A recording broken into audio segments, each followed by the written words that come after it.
حدیث کې راغلی دی اذا صلت المرأة خمسها وای کله چې زنانه فرضي منځونو باندې پابندي کوي دا یو شو.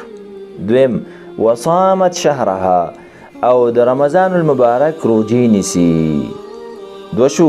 دریم وحفظت فرجها او د خپل فرج حفاظت کوي په ګناه کې استعمال نکي په حرام ځایونو کې استعمال نکي. درې شو. څلورم واطاعت زوجها او د خپل خاوند اطاعت وکړو خبره ولا منله احترام ولا کو نتیجه څه شوه نتیجه ور عزتمندو. قیل لها ادخل الجنة من أي أبواب الجنة شئت. د قیامت پر ورځ به دغه زنانه ته ویل کیږي چې د جنت د هرې دروازې نه تنوزي جنت ته نوزه. ګوره جنتونه اته قسمه نه دي. ګوره مشهوره خلک دا وایي چې اته قسمه دي. نه جنت یو دی لیکن دروازې اته دي بیا هغې کې مرتبې دي هغه بېله خبره ده. نو دغې زنانه ته به ویلی شي چې د جنت په هره دروازه ته نوزي. دا غټ سعادت دی او نیکبختي ده.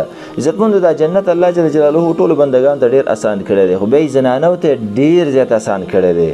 وجه دا ده چې دا هغه مخلوق دی چې د خاوندانو خدمت د بچو خدمت د ټول کور خدمت ډېر کارونه په هغې باندې وي. نو په دې وجه باندې جنت یې ورته ډېر اسان کړی دی مصروفه یې مشغوله یې په دې کارونو کې. نو باید چې دا کارونه هره خور هیره نه کړي.